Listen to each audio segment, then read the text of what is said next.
This is Dr. Jenkins from Lighthouse in Kelowna, and this will be the second video that your practical director has asked me to put together for you. Our goal with these videos is to give you an advanced peek into some of the things you need to think about when you make the transition out of school and into your own practice. Today, Robynne has me focusing on the clinic owner or clinic director's position when it comes to a good contract. So a couple of things about contracts. You need something in writing.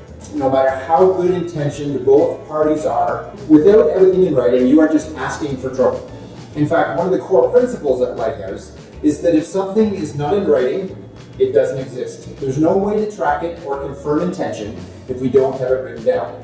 That goes for office procedures and especially associate contracts and expectations. The second thing is, no matter the contract, if the core philosophy and the operating principles of the clinic don't line up with you and your core philosophy and how you want to practice, a rock-solid contract is not going to fix that. You need to start with a clinic director and team that is congruent with you and your core beliefs. Okay, now that we've got that out of the way, how does someone like myself determine what goes into a contract, and how do we come to some sort of agreement on terms? At Lighthouse, we have a 3 and sometimes 4-step process before we consider offering a position to an associate. We really guard our culture, and I know that inviting the wrong person into our space is devastating to my team and our patients. We can't predict everything, but I'm way beyond just taking people at their word. The day of a handshake and everything will just work out fine, that's long gone. Now, it doesn't mean that there are not still lots of people out there with integrity, but we can't predict how someone is interpreting every single conversation. And the natural human tendency is to hear what we want to hear in a conversation and filter out all those red flags. I want to have the tough conversations as early in a relationship as possible. Because once we add the pressure of building a practice, balancing work and life stress, and paying the bills, some really great people can lose their minds. I don't mean this in a bad way, it's just reality, and it hits me just as much as it hits my associates. So after we meet a new candidate with an initial walkthrough, that's our first meeting, then we sit down and talk about numbers, that's our second meeting. Lighthouse contracts are based on a combination of percentage moving into monthly rent.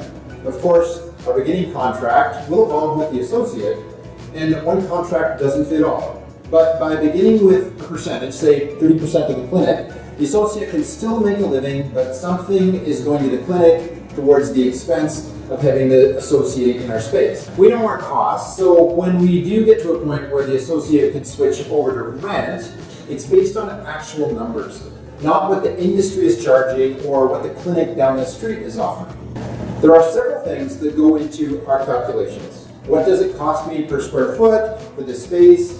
What resources are required to run the associate practice? So in the case of RMT, what admin time is required? What is the wear and tear on equipment? What are we looking at for software costs? And what's the square footage of shared space that needs to be included in the rent calculation? Other things like marketing, website, and various other factors go into that calculation as well. For most clinics, this is a rather complex calculation, but in order to know that a contract will be both affordable for the associate and rewarding for the clinic, these calculations need to be made. I've prepared a PDF document with some of the factors that go into our calculations, and I've given Robynne permission to share that with you. I would appreciate that you just keep that to your classroom and that you just use it for your own personal knowledge. I really don't want the clinic down the street from me winding up with all this great insight I'm sharing with you, if you don't mind. Now, coming back to the calculations. I'd be really careful, and it would be a big red flag for me if during the conversation it became apparent that the clinic director didn't base their contract on a thoughtful cost analysis. Of course, you're not likely going to be privy to this analysis, but I think it would be reasonable for you to do the math on what you're receiving. If you think like a business owner, when you go into negotiations, you're more likely to get the kind of contract that will fit your value. At Lighthouse, once the numbers have been discussed and explained, and we've worked out a reasonable agreement, then I drop these numbers and conditions into our contract. Ours is a 12-page legal document. It covers everything from office procedures to intellectual property rights. I know that's not normal, but we're a little different at Lighthouse. We're developing software. We're also in a working relationship with UBCO. And we have proprietary technology with our X-ray company. We're basically a beta test office for some of the most advanced work going on in integrative healthcare today. So we can't just let that walk out of our clinic if something leaks. All that being said, don't think that our contracts are the industry standard. We've got to protect our partners' innovation, so we've got a bit more legality in our contract than most. Because we've got thicker contracts than most, I advise all my associates to get their own representation on the legal points of their contract. I'm a nice guy, and I certainly don't go around trying to take advantage of people, but you need your own advice from someone who only has your intentions at heart. But even if we were just a normal clinic, I still think this would be a good idea.